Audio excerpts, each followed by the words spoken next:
The hum of servers in the data center was Jacob's lullaby. For 6 years, it had been his sanctuary, a quiet, sterile cathedral where he wrestled with algorithms, battled future threats, and, most importantly, kept the digital skeletons firmly locked in their quantum-proof closets.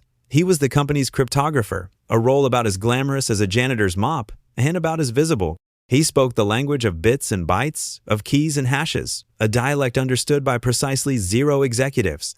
And that was precisely how he liked it. Visibility, in his line of work, was a liability.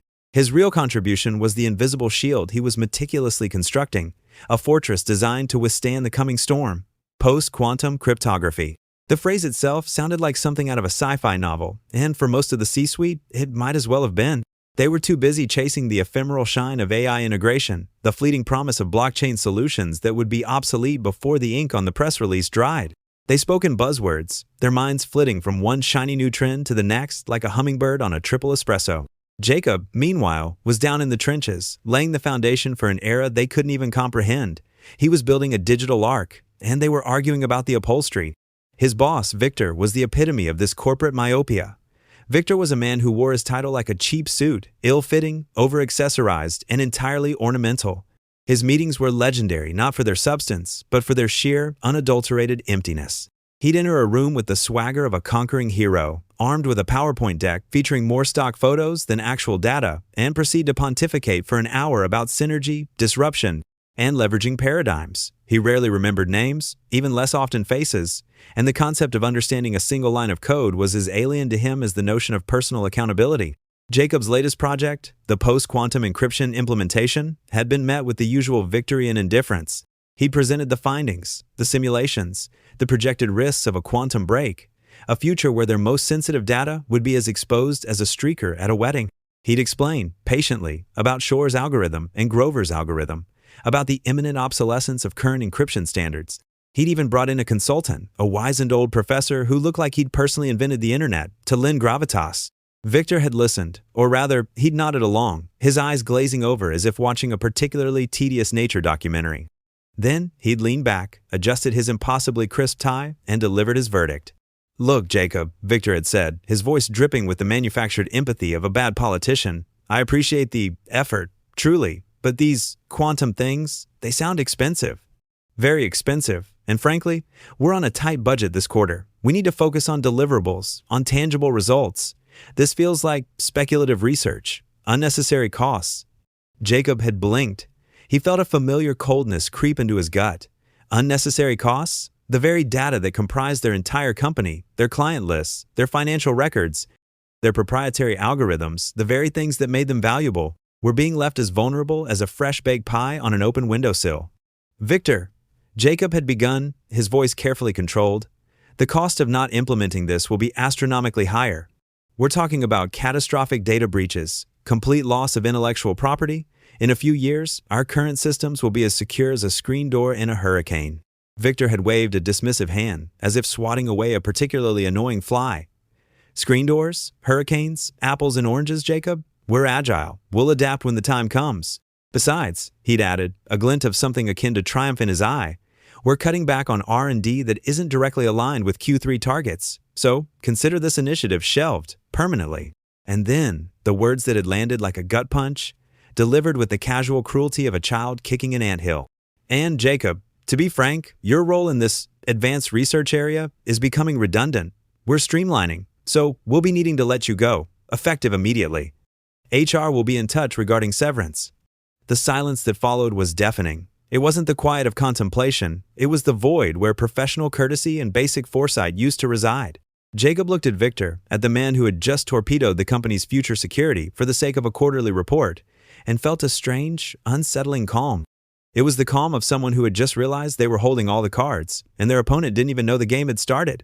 He didn't argue, he didn't plead, he simply nodded, a slow, deliberate movement that felt like the turning of a page in a very long book. "I understand, Victor," he said, his voice unnervingly steady. "Thank you for the opportunity." He stood, gathered his modest belongings, a worn leather briefcase, a thermos, a well-thumbed copy of Applied Cryptography, and walked out of Victor's opulent office. He passed by cubicles where colleagues, their faces etched with the familiar blend of resignation and mild panic that characterized the company's daily operations, offered sympathetic, or perhaps pitying, glances. He offered a small, almost imperceptible smile in return. They had no idea. As he walked out of the main entrance, the automated doors hissing shut behind him like a sigh of relief, the afternoon sun felt surprisingly warm on his face. The city bustled around him, a symphony of honking horns and hurried footsteps. For the first time in 6 years, he wasn't just another cog in the machine. He was outside it, free. He didn't go home, not immediately. Instead, he drove to a quiet, nondescript cafe on the other side of town, a place known for its potent coffee and its blessedly neutral atmosphere. He ordered a large black coffee, found a secluded corner booth, and pulled out his laptop. The company's network was, of course, off-limits, but that was fine. Jacob had always operated with a degree of redundancy, a healthy paranoia that had served him well. He'd anticipated this, not necessarily his firing, but the possibility that his work would be dismissed, buried, or outright ignored. And so, he had built a parallel universe, an encrypted vault of all his research, his simulations, his proofs of concept. It lived on a series of heavily encrypted hard drives, tucked away in a secure, off-site location, accessible only by a master key that existed solely in his mind. He powered up his personal laptop, a sleek, matte black machine that was more weapon than computing device. The boot sequence was quick, silent, and secure. He inserted a small USB drive, a seemingly innocuous piece of plastic that housed a universe of data. With a few keystrokes, a complex series of authentication protocols, and a breath held just a fraction too long, the vault sprang open. The files were meticulously organized, folders labeled with dates, threat vectors, algorithm efficacy. He scrolled through them, a grim satisfaction settling over him. Here were the simulations showing exactly how vulnerable their current encryption was to a theoretical quantum attack. Here were the benchmarks demonstrating the speed and efficiency of his proposed post-quantum solutions. Here were detailed financial projections illustrating the long-term cost savings and risk mitigation his system offered, starkly contrasting with Victor's short-sighted pronouncements. This was his insurance policy, his contingency plan, his carefully curated evidence locker. He began to work, not with anger, but with a cold, precise focus. He anonymized the findings, redacting any proprietary company information that could directly implicate them. He focused on the abstract, on the undeniable truth of the algorithms and their implications. He crafted concise summaries, compelling narratives that explained the urgency without revealing the specific context. He then opened a new, untraceable email account. He scanned the contacts of tech influencers, security researchers, and prominent journalists he'd been following for years.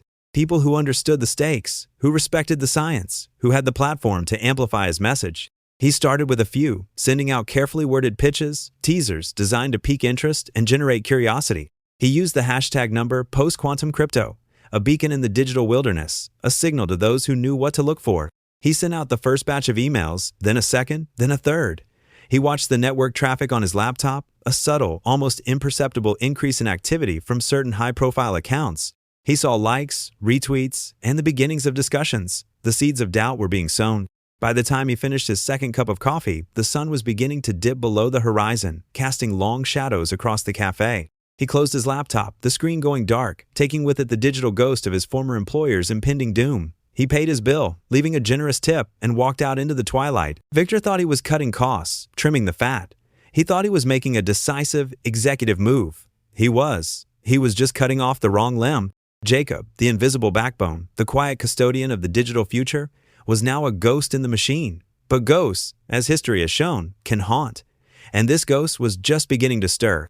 He had his records, his simulations, and the growing hum of number post-quantum crypto spreading like wildfire. Victor had just made the most expensive mistake of his career, and Jacob, the unassuming cryptographer, was about to collect. Victor's dismissal of Jacob's post-quantum cryptography work was more than just a professional slight. It was an act of profound strategic ignorance. It was akin to a medieval king dismissing his castle architect on the eve of a siege, believing the existing stone walls were more than sufficient. Jacob, however, had always been a planner. He didn't operate in the ephemeral realm of quarterly reports and shareholder applause. His world was one of immutable logic, of encrypted certainty, and he had prepared, meticulously. His personal laptop, a device that had seen more secure data flow through its circuits than most national banks, was his primary weapon. He'd spent the weeks following his termination not wallowing in victimhood, but in focused, disciplined action. Every email Jacob had ever sent to Victor, to the board, to department heads, detailing the quantum threat, the proposed solutions, the projected costs of inaction, was meticulously archived. He had copies of all his research proposals, the simulation results that screamed disaster, the projected timelines of vulnerability. He'd also kept detailed logs of his interactions with Victor. The condescending dismissals, the willful ignorance, the specific phrases Victor had used, unnecessary costs, speculative research, will adapt when the time comes. These weren't just memories. They were exhibits. He'd even meticulously documented the company's own security audit reports from the past 2 years, reports he himself had contributed to, which painted a clear, albeit unspoken, picture of their existing vulnerabilities. These weren't just files, they were the blueprints for his counter-assault. He'd organized them into a digital vault, secured with a multi-layered encryption protocol that would make a nation-state's intelligence agency envious. Access required a combination of biometric authentication, a quantum-resistant passphrase only he knew, and a physical key stored in a secure deposit box miles away. He was a digital phantom, leaving no trace, yet holding all the leverage. The first tremors of Jacob's quiet offensive began subtly. It wasn't a dramatic system-wide failure, not yet. It was more like a persistent, nagging cough. A key integration with a major client, one that handled billions in transaction data, began experiencing intermittent failures. The client, a powerful financial institution, was notoriously impatient. Their official communication was polite but firm. Address the issue, or they would be forced to review their vendor contracts. Within the company, panic, though muted at first, began to ripple.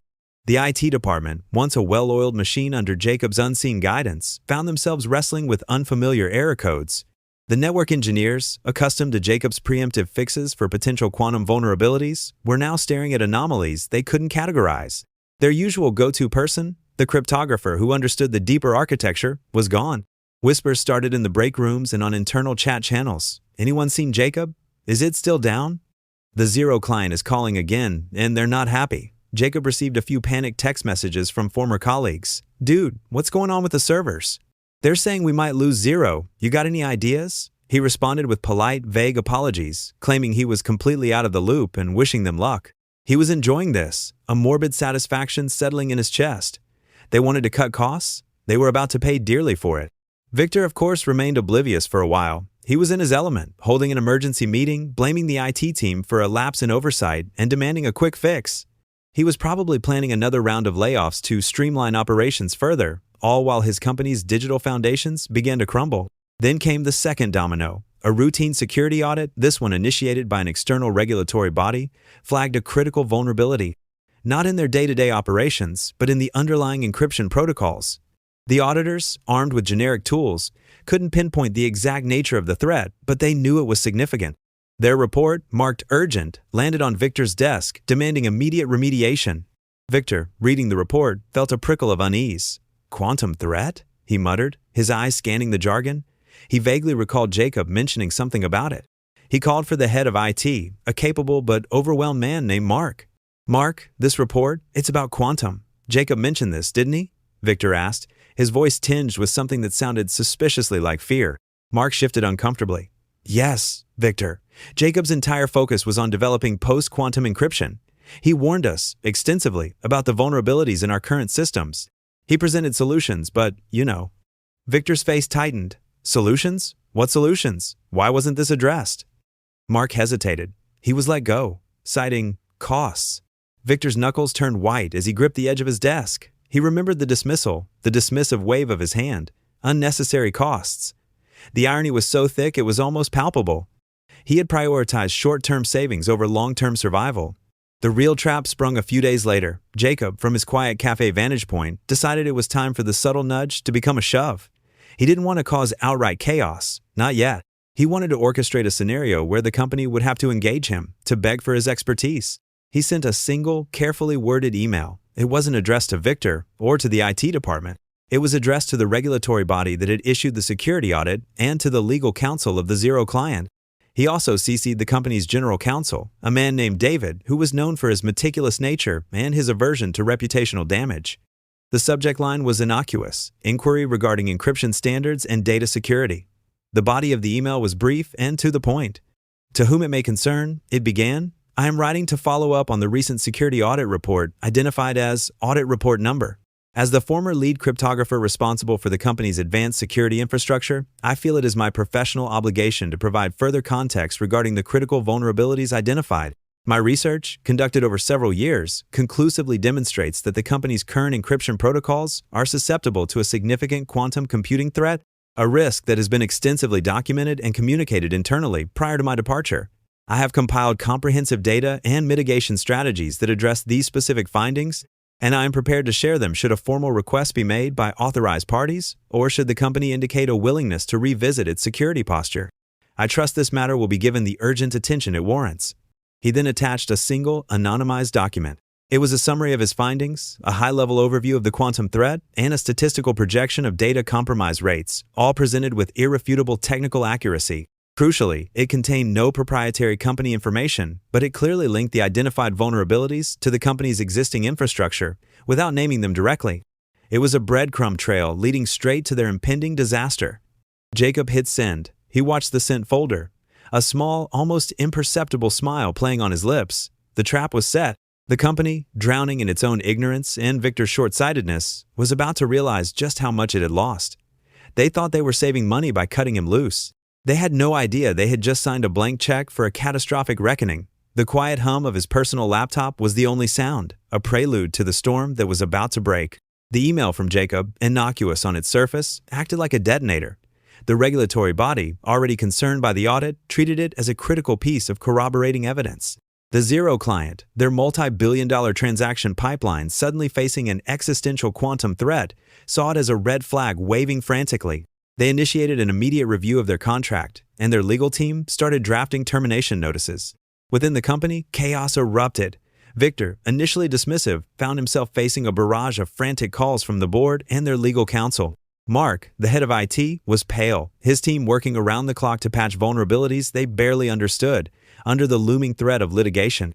Every attempt to simulate a defense against a quantum attack resulted in spectacular, unrecoverable system failures. The Zero client's notice was the final nail in the coffin of Victor's denial. They were losing their biggest client, and the regulatory body was hinting at significant fines. Finally, Jacob spoke. "David," he said, his tone even, "I appreciate you reaching out. As you know, I presented a comprehensive plan to address these exact vulnerabilities 6 months ago. My recommendations were dismissed as unnecessary costs. It seems the market has a way of reevaluating those costs." David pressed on. "Jacob, we are prepared to rectify the situation. We're prepared to offer a significant severance package, backdated salary, and a bonus, anything within reason. We need you to share your findings, your mitigation strategies. We need you to help us contain this." Jacob took a slow sip of his tea. He let the silence hang in the air for a moment, a deliberate pause that underscored his leverage. "David," he said, his voice shifting from polite, professional to something far more resolute, "the situation is no longer something that can be contained with a simple severance package. What I've prepared is not just a set of technical solutions, it's a comprehensive blueprint for the company's survival, and my cooperation comes with certain stipulations." He then laid out his 2 options, not as demands, but as clear, logical pathways for the company to navigate their self-inflicted crisis. Option A, Jacob stated calmly, is a controlled resolution.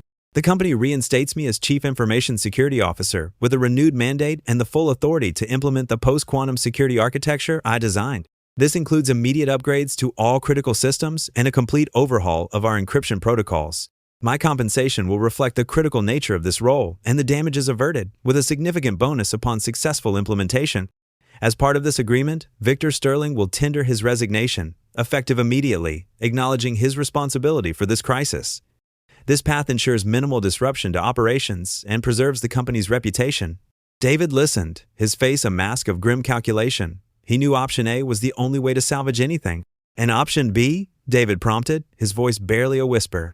Jacob's voice took on a colder edge, the edge of immutable truth.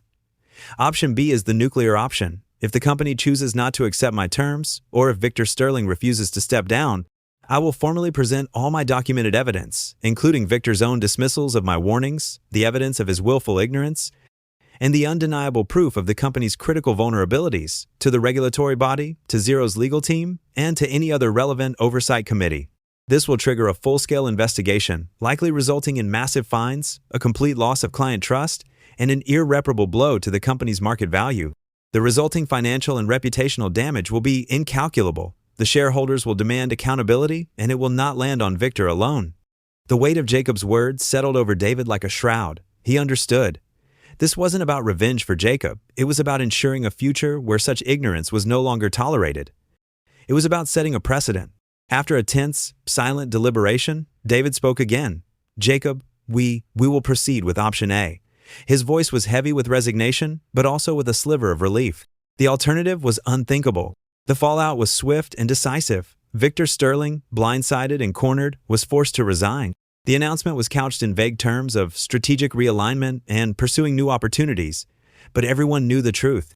He was carried out on the tide of his own ignorance, his corporate legacy in tatters. The press, alerted by Jacob's subtle network of contacts who understood the gravity of the situation, reported on the swift remediation of critical security vulnerabilities and the strategic appointment of a new CISO. The narrative was carefully managed.